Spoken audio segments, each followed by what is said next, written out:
Hey guys, this is Akansha back with another video of class 10th English from the book Footprints Without Feet. So without any further delay, let's get started.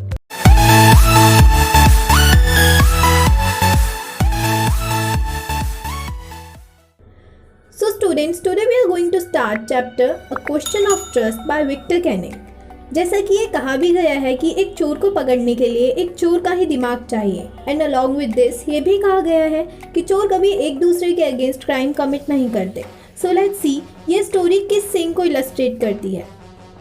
तो कहानी की शुरुआत ये कहते हुए होती है कि सबको यही लगता था कि हॉरेस डेनबी एक बहुत ही नेक और ईमानदार इंसान थे. हॉरेस डेनबी एक 50 साल के अनमैरिड आदमी थे. उनके आमतौर पर ठीक रहने के बावजूद भी उनके घर के सर्वेंट्स उनकी तबीयत को लेकर अक्सर परेशान रहते थे. हॉरेस का लॉक्स का बिजनेस था जिसमें वो पूरी तरह सक्सेसफुल था 2 हेल्परों के साथ. हाँ, हॉरेस बेशक एक ईमानदार आदमी था पर उतना भी नहीं.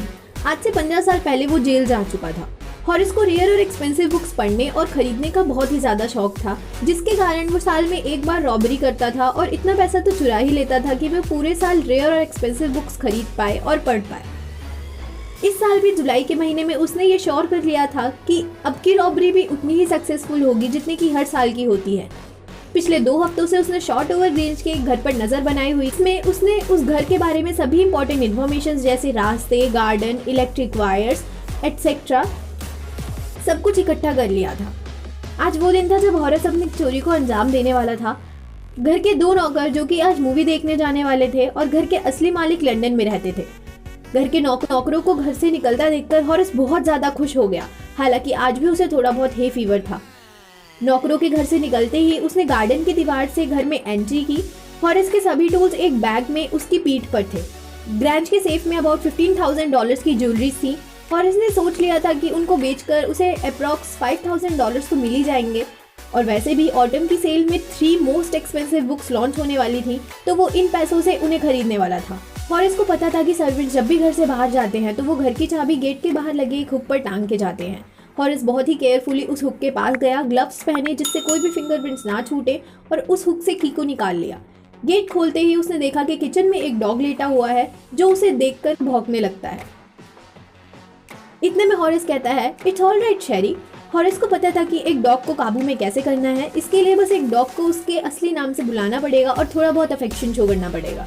सेफ एक बहुत ही पुरानी पेंटिंग के पीछे था. पेंटिंग को देखते ही हॉरेस ये सोचने लगा कि शायद उसे पेंटिंग्स को ही घर ले जाना चाहिए. पर उसने तुरंत ही सोचा कि पेंटिंग्स घर में काफ़ी ज़्यादा स्पेस घेर लेंगी, नहीं बुक्स ही ठीक हैं. उस पेंटिंग वाली दीवार के सामने रखी एक टेबल पे बाउल में बहुत सारे फ्लावर्स रखे हुए थे जिनकी स्मेल से हॉरेस को बहुत ज़्यादा परेशानी हो रही थी और उसके नोज में एक टिकलिंग सी फील हो रही थी. उसने एक छोटी सी स्नीज करी और वो फिर से अपने काम पे लग गया. हॉरेस के पास सिर्फ 4 घंटे थे अपनी चोरी को अंजाम देने के लिए. हॉरेस ने सोचा कि सेफ तोड़ने में ज़्यादा मुश्किल और ज़्यादा टाइम नहीं लगेगा क्योंकि आखिरकार उसने अपनी पूरी ज़िंदगी लॉक्स के साथ ही बिताई है. और सेफ पे लगा अलार्म भी तो बहुत ज़्यादा पुराना था. तो उस अलार्म के वायर्स काटने के लिए हॉरेस तुरंत ही चला गया. वापस आते ही उसने दोबारा से वो टिकलिंग अपने नोज में फील करी और उसने बहुत तेज सीखा. इतने में वो सोचने लगा कि आखिर लोग कितने पागल हो सकते हैं. एक मैगजीन के आर्टिकल में शॉर्ट ओवर रेंज के इस घर की हर इन्फॉर्मेशन दे रखी थी, कितने रूम्स हैं, कहाँ रास्ता है और सब कुछ. यहाँ तक कि उस आर्टिकल में ये भी था कि इस घर में एक बहुत ही पुरानी पेंटिंग है जिसके पीछे एक सेफ है. इतने में हॉरेस को फील हुआ कि ये फ्लावर्स उसको बहुत ही ज़्यादा परेशानी क्रिएट कर रहे हैं. इस वजह से उसने उन फ्लावर्स की स्मेल को इग्नोर करने के लिए अपने फेस को एक हैंकी से ढक लिया. उसने अपने मुंह को हैंकी से ढका ही था कि उसने एक फीमेल वॉइस सुनी जो कि ये कह रही थी कि इन छींकों का कारण क्या है, कोल्ड या हे फीवर.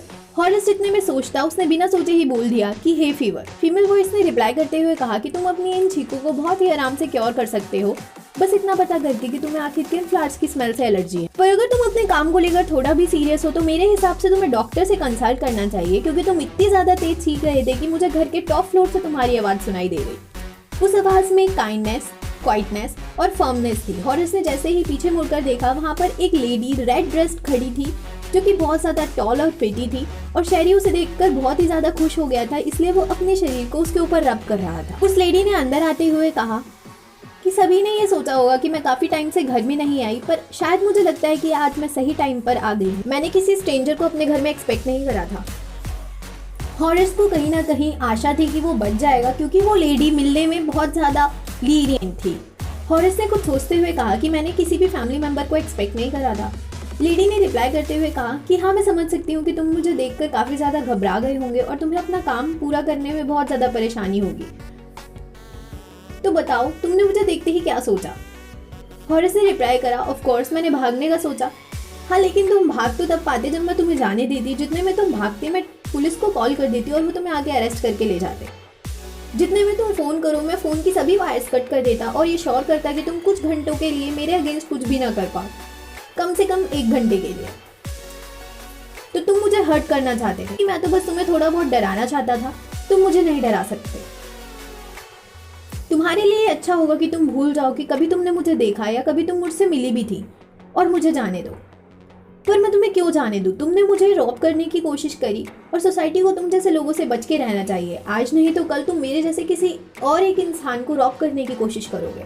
मैं किसी को भी फालतू में रॉब नहीं करता। जिन लोगों के पास ज़्यादा पैसा होता है मैं बस उन्हीं के पास चोरी करता हूँ, और मैं किसी बुरे काम के लिए चोरी भी तो नहीं करता। मैं तो एक अच्छे काम के लिए चोरी करता हूँ। लेडी हंसी और हॉरिस बेग करने लगा कि प्लीज़ मेरे को यहाँ से जाने दो। मैं आज के बाद ऐसा कोई भी काम नहीं करूँगा। आज के बाद मैं कोई भी चोरी नहीं करूँगा। तुम जेल से काफ़ी ज़्यादा डरते हो। वो हंसने लगी और अपने टेबल के पास रखे सिल्वर बॉक्स को उठाया और उसमें से एक सिगरेट निकाला। हॉरिस ने उसे परसुएट करने के थॉट से उसको लाइटर ऑफर किया और पूछा, क्या तुम मुझे यहाँ से जाने दोगी? हाँ, मैं तुम्हें जाने दे सकती हूँ, पर तब जब तुम मेरे लिए कुछ करो। कुछ भी बताओ, क्या करना है? मैंने अपने हस्बैंड को प्रॉमिस किया था कि मैं अपनी सारी ज्वेलरीज को बैंक के लॉकर में जमा करवा दूंगी, पर आज मुझे वो सारी ज्वेलरीज एक पार्टी में पहननी है। पर मैं लॉकर का ओह हाँ, मैं समझ सकता हूँ, तुम अपने लॉकर का पासवर्ड भूल गई हो। क्यों, ऐसा है या नहीं? हाँ, तुमने सही समझा, मैं अपने लॉकर की डिजिट्स भूल गई हूँ। कोई बात नहीं, तुम चिंता मत करो, बस तुम मुझे 1 घंटा दो, पर मुझे तुम्हारा सेफ तोड़ना पड़ेगा। तुम उसकी चिंता मत करो, मेरे हस्बैंड अप्रॉक्स 1 महीने तक घर में नहीं आने वाले और तब तक मैं ये सेफ वापस से जुड़वा लूंगी। 1 घंटे में हॉरिस ने उस सेफ को तोड़ दिया और सारी ज्वेलरीज निकालकर उस लेडी को दे दी और वो वहां से चला गया। अगले 2 दिन तक उसने अपने प्रॉमिस को निभाया और उसने किसी भी चोरी के बारे में नहीं सोचा। पर तीसरे दिन ही वो फिर से अपनी चोरी के बारे में सोचने लगा और उसने सोचा कि बुक्स को खरीदने के लिए उसे कहीं ना कहीं से तो रॉबरी करनी पड़ेगी, इसलिए उसे किसी और सेफ के बारे में सोचना पड़ेगा। उसी दिन की दोपहर में एक पुलिसमैन आया और शॉर्ट ओवर रेंज के एक घर में चोरी करने के गुनाह में उसे अरेस्ट करके ले गया। उस रात जब हॉरिस ने वो सेफ तोड़ा तब वो ग्लव्स पहनना भूल गया था, जिसके कारण पूरे घर में उसके फिंगरप्रिंट्स पाए गए। हॉरिस ने जब अपनी कहानी पुलिसमैन को सुनाई तब किसी ने भी उसकी स्टोरी पर बिलीव नहीं किया, यहाँ तक कि उस घर की मालकिन, जो कि एक बहुत ही बूढ़ी ग्रे हेयर्ड लेडी थी, उसने भी कहा कि ये स्टोरी झूठी है, ऐसा कुछ भी नहीं हुआ था। हॉरिस को जेल ले जाया गया। वहाँ पर उसको जेल के एक लाइब्रेरियन की पोस्ट पर रखा गया। हॉरिस आज भी कभी कभार उस लेडी के बारे में सोचता है जिसने उसे उस रात रॉब करा था, और हॉरिस से कोई भी ऑनर अमंग थीव्स के बारे में बात करता है तो वो बहुत ज़्यादा गुस्सा हो जाता है, क्योंकि ऑनर अमंग थीव्स का मतलब ये होता है कि कोई भी चोर एक दूसरे चोर को कभी भी रॉब या फिर लूटता नहीं है।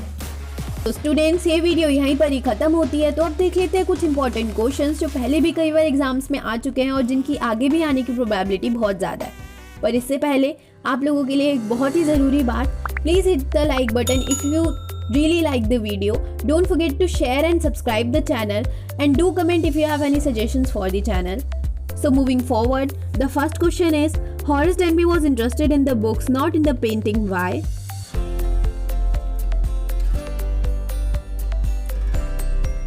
Second is, Horace sneezed. Why did he do it?